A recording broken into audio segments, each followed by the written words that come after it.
¿cómo están? Bienvenidos y bienvenidas. Gracias por acompañarnos. Siempre un placer acompañarles acá desde este espacio con información actualizada. Soy Saraí, Temas del Día arranca. Y recuerde que acá el objetivo es también participar de nuestro espacio. Le invitamos a desde ya que pueda contactarse con nuestra plataforma en la red X, con nuestra cuenta en dicha plataforma y allí responder directamente nuestra pregunta de hoy. Los tres temas ya les presentamos y acá nuestra pregunta del día. Les cuento, la OTAN hoy está de cumpleaños, 75 años cumple esta organización bélica, sin duda alguna, de ser un instrumento expansionista también de Occidente, fundamentalmente. Nos preguntamos en qué situación se encuentra la alianza militar a pesar de las nuevas adhesiones europeas para impedir el avance de Rusia y China hacia un mundo multipolar. Le invitamos que opine para Temas del Día en qué situación se llega a estos 75 años cuando no ha podido impedir que se gestione, que se vaya formando, conformando un mundo multipolar. Ni frenar a Rusia, ni frenar a China.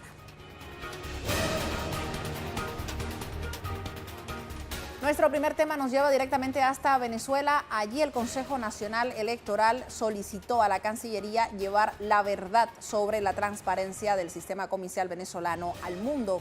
El presidente del Consejo Electoral, Elvis Amoroso, sostuvo este jueves un encuentro con el canciller venezolano Iván Gil para abordar el desarrollo del proceso electoral y los comicios presidenciales del próximo 28 de julio de 2024. Durante este encuentro, Amoroso señaló que las puertas del país están abiertas para veedores internacionales, pero no permitirá que estos entorpezcan las acciones del CNE y del proceso electoral. Por su parte, el canciller Iván Gil puntualizó que se enviaron invitaciones a más de 67 organizaciones electorales, así como a una serie de personalidades. El diplomático reitera que el país cuenta con el sistema electoral confiable, del cual el pueblo venezolano puede sentirse completamente orgulloso.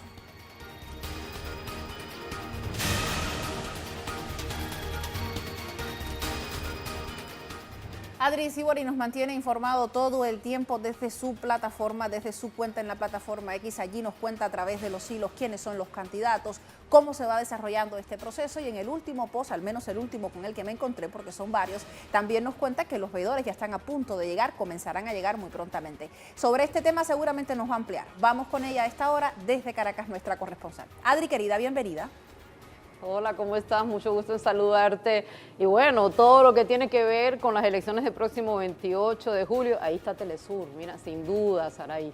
¿Y qué es lo que bien decías el día de hoy? CNE, Consejo Nacional Electoral, Cancillerías empiezan a trabajar de manera conjuntas. Anunciaron, sí, que vienen observadores, como ya lo había hecho el CNE, observadores de la CELAC, que son 33 países los que conforman la CELAC, para que tengas una idea, de los países del BRIC, también de la Unión Africana, de la Unión Europea, del Centro Carter, entre otros observadores también internacionales que han pertenecido en algún momento y que pertenecen a los poderes electorales de cada uno de los países del mundo, personalidades, entre otras cosas.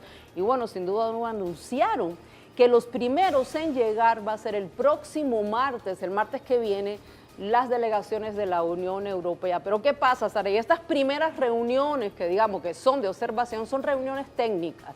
De ahí, de las reuniones técnicas, van a pasar a preparar lo que va a ser toda la llegada de todas esas delegaciones, porque son un montón de países. ¿Y qué decía el canciller? ¿Qué decía también el CNE, entre otras cosas? Que estas reuniones lo que quieren con todo esto es dar detalles, dar información de todo lo que es el proceso electoral venezolano a los otros países del mundo. Y ese va a ser el papel precisamente del Ministerio de Relaciones Exteriores de este país, de la nación caribeña. Por eso estas reuniones a partir de hoy se empiezan a generar, es parte de todo lo que es un cronograma electoral de esta nación caribeña. Pero quiero mostrarles, antes de seguir contándoles, las primeras palabras del presidente del Consejo Nacional Electoral, Elvis Amoroso. Adelante. Y es importante que usted sean pues los voceros de este poder para que no, o aclararle a cualquier institución o a cualquier país que tenga dudas. Nosotros tenemos abiertas las puertas del Consejo Nacional Electoral, del Poder Electoral, para todos los que quieran venir a Venezuela. Y para todos los que quieran una información, antes de estar emitiendo algún pronunciamiento incierto, le recomendamos, pasen por aquí y aquí le enseñamos todas lo que cumplió cada uno de esos candidatos que representan distintos partidos políticos. Eso es lo normal, eso es verdaderamente ser serio. Y bueno, le pedimos a usted, canciller, de que sea vocero de toda esta información. Mira, Saraí, lo que dijeron estas dos instituciones públicas, entre una y otra cosa, es que los observadores, como en cada elección de este país, recordemos que esta va a ser la elección número 31 desde el año prácticamente 99, para que tengamos en el escenario lo que es la democracia. Los observadores pueden ir a cada rincón de este país cuando vengan, cuando sea, por ejemplo, el día de la votación, antes, ahora, ver, informarse, los equipos técnicos que van a estar aquí a partir de la semana que viene, pero siempre fíjate que recalcaron algo, que siempre ellos tienen o deben respetar la soberanía de este país, también el reglamento, por supuesto, electoral, pueden hacer sus informes, pueden ir a todos los lados, pero nunca entorpecer lo que va a ser o lo que está haciendo el proceso de votación en este país. Pero quiero también mostrarle las palabras del canciller venezolano. Acompañamiento fue precisamente en la elección de gobernadores y gobernadoras, alcaldes y alcaldesas en el año 2021, y los informes que recibimos todos fueron extremadamente positivos.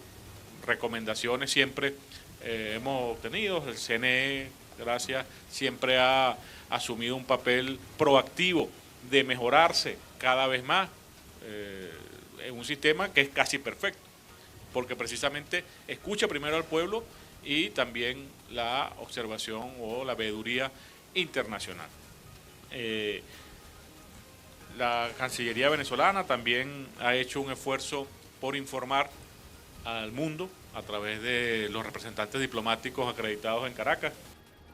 Fíjate, Sara, hay algo que es también importante. No solo va a haber observación internacional, en muchos países también ocurre que los partidos políticos que transcurren en una carrera electoral también tienen sus propios invitados. A ellos se les llama acompañantes. Ellos también van a estar acá y por supuesto van a estar inscritos o prácticamente siendo vistos también por este poder electoral. Pero después de todo esto, esta reunión conjunta, esto que dos instituciones públicas trabajan juntos para poder hacer esta, digamos, mostrar al mundo qué se hace, cuál es el proceso de las elecciones en ese país, por qué se da. Fíjate que muchos expertos, lo que dicen, expertos en política, lo que dicen, en definitiva, que esto responde a una campaña mediática internacional que está ocurriendo ahora para entorpecer, para desacreditar lo que van a ser las próximas elecciones del 28 de julio. Y esta es la acción que ha tomado precisamente las instituciones públicas venezolanas para enfrentar toda esta campaña internacional, Saraí. Adri, te robo 2 minutos como siempre, me encanta robarte tiempo cuando estás acá con nosotros en vivo, porque me gusta la idea de analizar el hecho siguiente. Los primeros que llegan son aquellos técnicos, decías, de la Unión Europea. Hace muy poco el pronunciamiento que dio a conocer la Unión Europea sobre el proceso, digamos, de elecciones en Venezuela no era el esperado. Era un pronunciamiento que iba, de hecho, en contra de ese proceso. ¿En qué calidad llegan estos veedores, estos primeros técnicos al país? ¿Cuáles son sus verdaderas intenciones? Nos preguntamos después de lo que ha pasado y los antecedentes.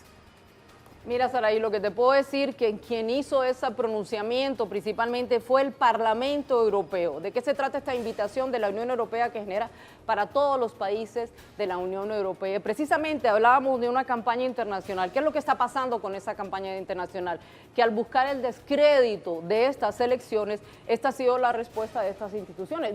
La verdad que las instituciones públicas de este país. ¿Y de qué se trata esa campaña? Bueno, de decir, por ejemplo, que acá no hay candidatos opositores o que acá el único candidato opositor no lo dejan correr en estas elecciones. Todas esas cosas vuelan en el ámbito, en la mediática internacional. Y la realidad es que en este país sí hay candidatos opositores. Hay 13 candidatos presidenciales que van a correr en estas elecciones.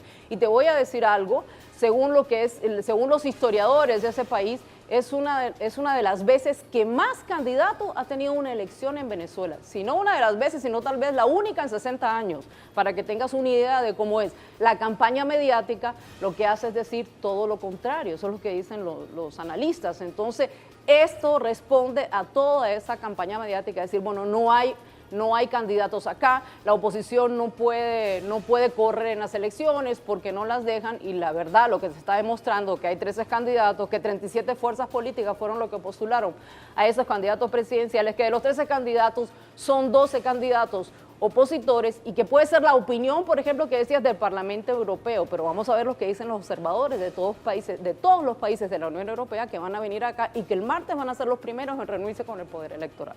Excelente acotación, Adri, muchísimas gracias. Te seguimos a ti de cerca, le invitamos también al público que te siga directamente a través de la red X, de la plataforma X, porque allí nos mantienes al tanto, además con un lenguaje bien movido, bien actual, como para que no se aburra y vea que evidentemente lo que se vive acá es un proceso completamente transparente. No tenemos nada que esconder. Gracias, Adri. Gracias a ustedes. Te agradezco. Seguimos en Venezuela. Usted no me creerá cuando yo le decía en TikTok que Venezuela es una fiesta, realmente lo es. El primer fin de semana que yo llegué a este país, les cuento muy rápidamente, no pude dormir porque la fiesta iba todo el fin de semana. Así se vive hoy. Es el Día Nacional del Cuatro venezolano, el instrumento más importante de este país, de algunos países también del Caribe. Jaime Herrera se encuentra allí porque está formando parte de este festejo y ahora nos informa. Gracias, Jaime, por estar con nosotros también desde Caracas, desde la Plaza Bolívar, la más importante acá en la capital. Adelante, Jaime. Hola, Saraí, ¿cómo estás? Tú lo has dicho, Venezuela está de fiesta. Hoy es el primer día, la primera vez que en Venezuela se celebra el Día Nacional del Cuatro venezolano. Es instrumento de 4 cuerdas, es instrumento que está presente en todas las actividades de celebración, de arte, de cultura, a nivel de todas las parroquias y todos los estados venezolanos. Y hoy esta fiesta se va a celebrar de una manera especial. Hay aquí en este momento alrededor, bueno, en realidad se convocó a 444 personas que operan este instrumento. Sin embargo, la convocatoria fue tan amplia que han llegado muchos más. Hay más de 600, yo calculo hasta 700 personas, niños, jóvenes, cultores del cuatro, que el día de hoy están presentes acá y que en este momento están comprometiéndose a llevar esta cultura y este arte a distintas partes, no solo de Venezuela, sino también el mundo. Una de las cosas importantes que anunció el ministro de Cultura, Ernesto Villegas, es que a partir de la fecha se va a llevar la enseñanza de cuatro como una forma también de promover su cultivo y para que llegue a más gente en todas las escuelas de Venezuela. Quienes quieran aprender ese instrumento van a tener un profesor en esas escuelas para que les enseñe justamente a tocarlo y a participar de estas actividades. También es importante mencionar que el cuatro venezolano el año 2013, vale decir hace 11 años, un 9 de abril, fue declarado patrimonio cultural, patrimonio de la humanidad, algo que es importante, patrimonio cultural de la humanidad. Esto obviamente le obliga a los venezolanos a tener el cultivo de este instrumento, a difundirlo, a protegerlo y sobre todo a llevarlo por todo el mundo. En este momento todos levantan el cuatro. Si nos ayuda nuestro compañero José Rondón para que podamos mostrar cómo la gente levanta orgulloso este instrumento, para mostrarlo y para decir que ellos están presentes en esta celebración del cuatro venezolano, que el día de hoy celebra por primera vez esta fiesta, el Día Nacional del Cuatro venezolano. Saraí. Muchísimas gracias, Jaime, por estas imágenes. Estás en vivo y eso lo valoramos muchísimo, porque desde esta Plaza Bolívar, pero desde muchas otras plazas Bolívar también del país, ya nos mostraban en imágenes desde Lara, desde otros estados, pues en estos momentos se celebra este día sin duda alguna importantísimo y que muestra la necesidad de seguir revalorizando nuestro patrimonio desde el suelo venezolano. Muchísimas gracias, Jaime. Hasta la próxima. Le dejamos con el sonido del 4 y nosotros seguimos con más acá. Le invitamos a que no se pierda hoy el espacio en clave política. Es un programa de análisis. Allí también tomamos el pulso democrático de lo que sucede en América Latina y el Caribe y, por supuesto, analizamos los acontecimientos más importantes. Esta noche conversan con la invitada Luna Migens, quien es directora del área de Tierra, Vivienda y Justicia Económica del CELS y allí estarán pues conversando sobre el efecto Milei. Continúan los despidos masivos en este país, por ello le invitamos a que pueda sintonizarlo 20-30 horas desde Ecuador, Colombia, Perú, 21 a 30 horas desde Venezuela, Bolivia y Cuba y 22-30 horas desde Argentina, Uruguay y Brasil. Desde el continente europeo nos encuentra 02-30 horas. Recuerde que puede seguirnos en vivo o diferido solo por Telesur.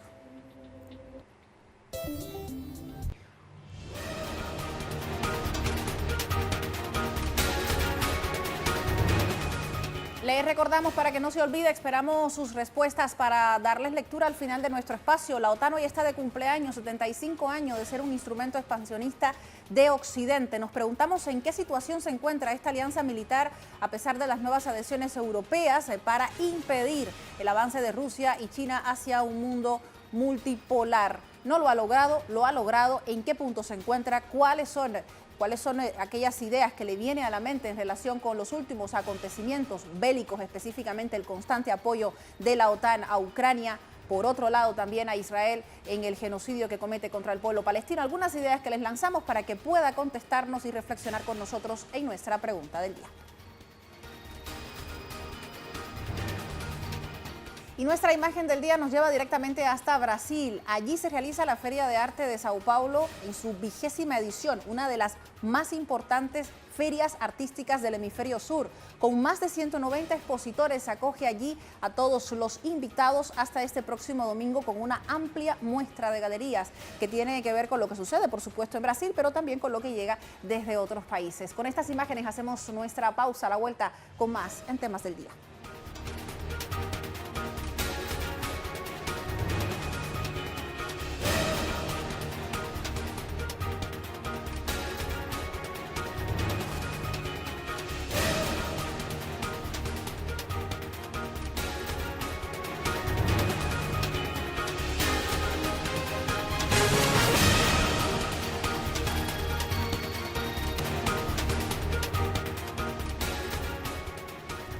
Regresamos con información desde Palestina. El Club de Prisioneros Palestino informó sobre el arresto de más de 60 periodistas por parte del ejército de Israel desde el inicio del asedio israelí contra la Franja de Gaza, recordemos el pasado 7 de octubre.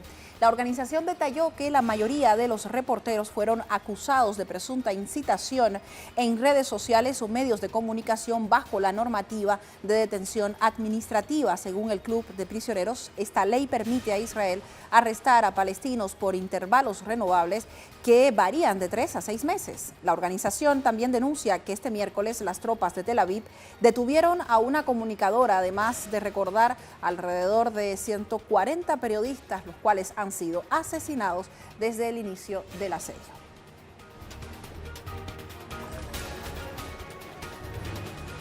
En otro tema, las autoridades sanitarias también allí en Palestina reportan a más de 1 millón de enfermedades por hacinamiento y malas condiciones higiénicas a causa de la intensificación del asedio israelí a la Franja de Gaza. El informe del Centro de Operaciones de Emergencias Sanitarias precisa que hay al menos 32.348 casos de hepatitis A. Los índices de infecciones respiratorias superan los 578.845 casos. También reportan que al menos 318.321 personas presentan diarrea aguda y otras 52.329 erupciones cutáneas. A estos registros se suman 47.922 casos de piojos, más 35.000 afectados por sarna y 7.643 por viruela. También les contamos que el ente sanitario resaltó las acciones de la Fuerza de Ocupación que han causado destrucción de alrededor de 155 centros de salud en Gaza y dejó fuera de servicio a unas 53 instalaciones médicas. En estas condiciones se encuentra la franja.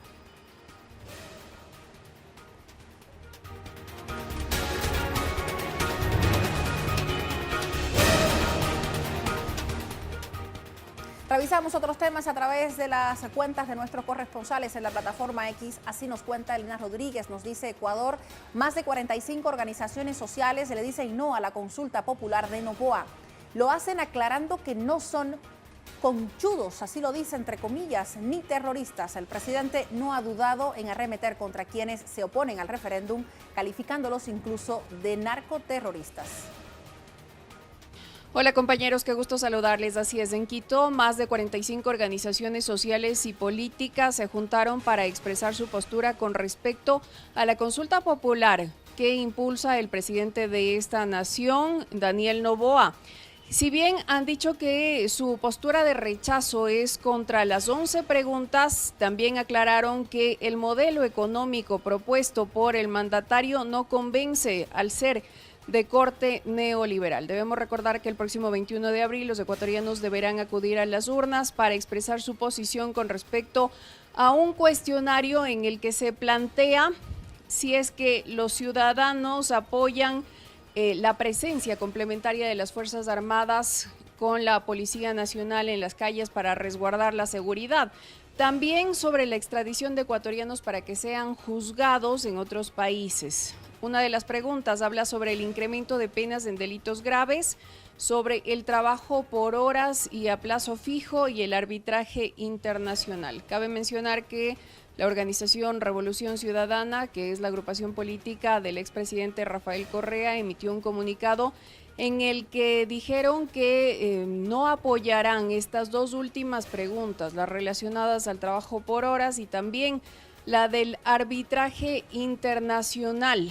El presidente Daniel Noboa, por su parte, no ha dudado en arremeter contra quienes no apoyan su consulta popular. Incluso ha llegado a llamarles narcoterroristas. El CNE, que es el órgano rector del sufragio, aclaró el día de hoy que solamente quienes se inscribieron de manera formal podrán realizar la campaña a favor del sí o del no. Son un total de 10 organizaciones políticas y sociales inscritas ante el Consejo Nacional Electoral. 6 de ellas impulsarán el no en la consulta popular.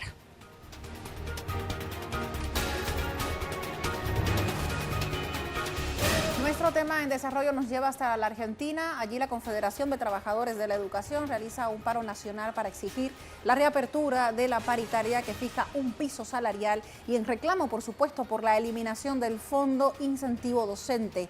La organización de docentes exige el envío de fondos para los programas educativos nacionales y afirman que es la continuidad del plan de acción contra el ajuste del gobierno en la educación pública. Los maestros detallaron que durante el paro nacional se realizarán conferencias de prensa y acciones en las provincias para visibilizar la situación educativa.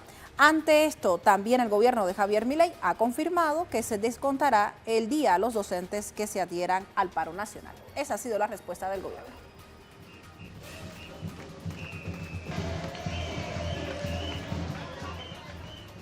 Desde el lugar, Juan Carlos Bartolota siempre nos amplía y nos mantiene al tanto de cómo se desarrollan estas manifestaciones. Juan, contigo adelante.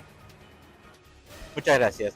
La Confederación de Trabajadores de la Educación de la República Argentina, CETERA, lleva adelante este jueves un paro docente en todo el país. De esta manera, los sindicatos docentes renovaron sus reclamos por la restitución del Fondo Nacional de Incentivo Docente, que la semana pasada, a través de un decreto, la gestión de Javier Milei confirmó su intención de dejar de pagar ese incentivo y lo eliminó de forma definitiva. Además, el Gobierno Nacional y muchas jurisdicciones, entre las que se encuentra la provincia de Córdoba como ejemplo, descontarán el día no trabajado a los docentes, lo que de alguna manera afectó la adhesión a la medida de fuerza, que de igual manera y según los gremios fue ampliamente acatada. La movilización docente, en tanto, en medio del paro convocado por la CETERA este día jueves, registró incidentes entre los manifestantes y la policía de la ciudad de Buenos Aires, cuando los agentes tomaron la decisión de aplicar el protocolo antipiquetes para evitar el corte de calle, lo cual llamó la atención,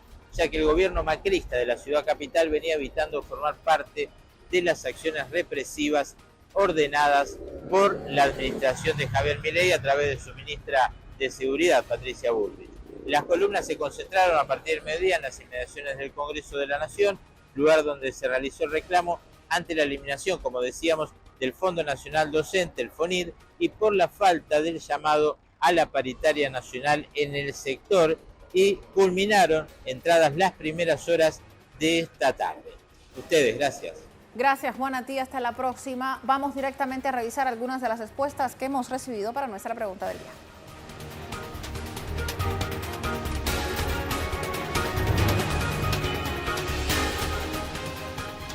Nuestra pregunta se refiere a lo que hoy sucede con la OTAN, 75 años de ser el instrumento expansionista de Occidente. Nos preguntamos en qué situación se encuentra la alianza militar a pesar de las nuevas adhesiones europeas para impedir el avance de Rusia y China hacia un mundo multipolar.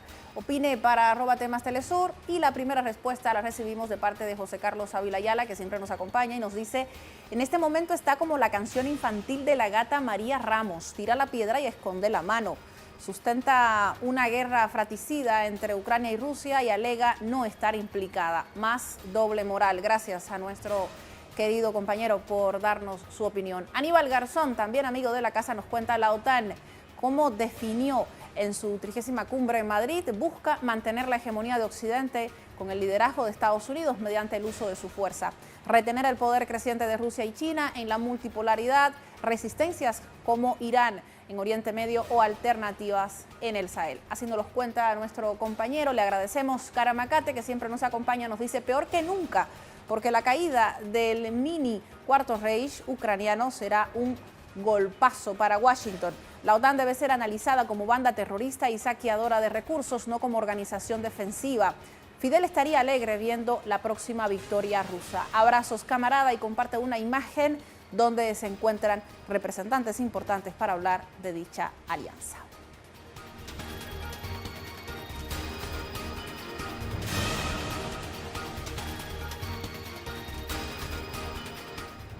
Así concluimos nuestro espacio. El video web del día tiene que ver precisamente con aquellas producciones que les ofrecemos en nuestras diversas plataformas digitales. Allí compilamos diversos tipos de materiales sobre los temas que abordamos constantemente. Esta vez nos vamos hasta la isla china de Taiwán. Recuerde que hace algunos días ocurrió un sismo terrible allí. Los rescatistas continúan trabajando para liberar a decenas de personas que han quedado atrapadas tras un terremoto de magnitud 7.4, entre 7.3 y 7.5, que sacudió la costa este. Les contamos los detalles en el siguiente video. Soy Saraí, mañana les espero, 16:30 en Temas del Día.